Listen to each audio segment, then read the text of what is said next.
यहाँ से लेकर यहाँ तक जिस पॉइंट से 30 बन रहा है वो होती थी √3। ठीक है, अब फिर से मैं इस पॉइंट को बना लेता हूँ और मैंने इसको ड्रॉ कर दिया। तो अब आपने एक चीज़ देखी कि 30 के लिए भी ये 1 है, 45 के लिए भी 1 है। इस कंडीशन में यहाँ से लेकर यहाँ तक की वैल्यू 1 है, बट पूरी कितनी है √3। तो अगर इस पूरी √3 में से ये हटा दूँ तो ये कितना हो जाएगा √3 - 1। तो ये आ गया हमारा 1 सेकंड में। इसी तरह से जो नेक्स्ट वाला है ये भी हो सकता था, बट दिक्कत आती है हमारी किस पर, कोई डाउट वो आ रही क्या आवाज़ है? अब सही है, पक्का डन, ठीक है। पर अगर मैं बात करता हूँ हमारे, फिर से दिक्कत हो रही है,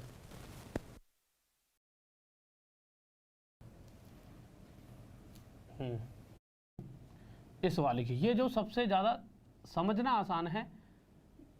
एक बात थी ये 30 डिग्री था और ये एंगल 60 डिग्री था। अब चीज़ें आपके सामने क्या होगा, आप कहोगे सर 30 डिग्री के दो, सबसे पहले आप देखोगे 60 डिग्री के हिसाब से, तो होगा क्या, जब 60 के हिसाब से देखोगे तो ये सामने वाली साइड क्या हो जाएगी √3 हो जाएगी, नहीं हो जाएगी? यहाँ पे लिख लेते हैं सामने वाली साइड √3 और ये क्या हो जाएगा, या फिर ये हाँ यहाँ लिख दो, और ये क्या हो जाएगा हमारा 1। इसमें किसी को डाउट? यहाँ से देख सकते हो 60 के लिए ये √3 और जिस पॉइंट से 60 बन रहा है यहाँ से लेकर यहाँ तक की दूरी 1।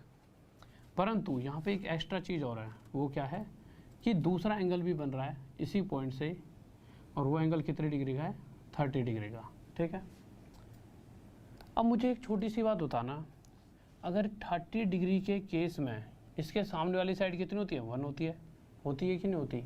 और ये वाली साइड कितनी होती है, पूरी होती है √3।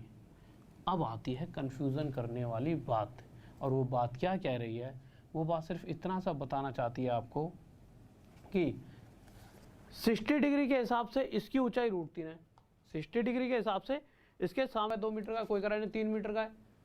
अब ये चीज़ दिक्कत बना रही है, 60 डिग्री के लिए सामने वाली साइड √3 और 30 डिग्री के लिए सामने वाली साइड 1, जबकि ये जो ऊंचाई है ये एक लेंथ, मतलब कि ये इक्वल है, चाहे ये √3 हो सकती थी या ये 1 होगी, एक ही, अलग अलग नहीं हो सकती। अगर ये दोनों वैल्यू सेम होनी ही चाहिए, और सेम करने के लिए मैं क्या क्या कर सकता हूँ आपके हिसाब से, तो देखिए ऐसा करो, इस √3 को थोड़ा यहाँ लिखो, ठीक है, इस 1 को यहाँ, क्यों, इसकी ये दोनों रेशो यहाँ आ जाएंगी और इसकी वाली ये दोनों यहाँ आ जाएंगे। तो मैंने क्या सीखा, 60 डिग्री के हिसाब से √3 और 30 डिग्री के हिसाब से 1, हमें इन दोनों को बराबर करना था। बराबर करने के लिए मैंने यहाँ पर क्या करा, √3 मल्टीप्लाई और इसके साथ 1 की, यहाँ 1 की तो यहाँ भी 1 की, और यहाँ √3 करी तो यहाँ भी √3 की।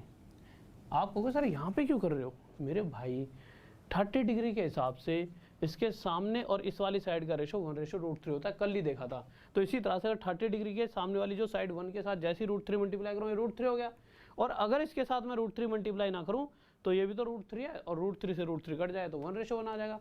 हमने तो पूरी कहानी बदल दी। तो भाई रेशो का रूल होता है, अगर यहाँ एक्स्ट्रा कुछ भी मल्टीप्लाई हो रहा है √3 तो यहाँ भी मल्टीप्लाई होगा, और ऐसा करते √3 × √3 क्या हो गया 3, ये बदलकर 3 हो चुका, बट √3 × 1 ये भी √3 और √3 × 1 ये भी √3। यानी कि जब हमने इन दोनों के लिए इसको एक सिंगल लेंथ मानी, यानी इसके हिसाब से भी वही वैल्यू बना दी और इसके हिसाब से भी वही वैल्यू, उस कंडीशन में यहाँ से लेकर यहाँ तक की लेंथ 3 बन चुकी थी, और ये यहाँ से लेकर यहाँ तक कितना था 1। अब इस पूरे 3 में से ये अगर 1 है तो ये कितना बचा हमारा 2। इसी चीज़ को इतनी बड़ी महाभारत ना रचने की बजाय मैंने छोटे से हिस्से में आपको सीधा बता दिया था कि कैसे रावण का वध हुआ था।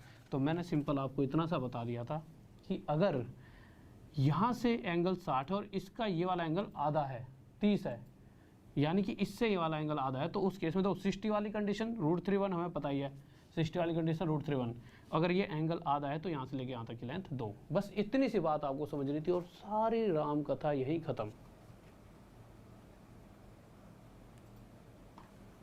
कितना देखिए क्या करा है, फिगर ये कि भाई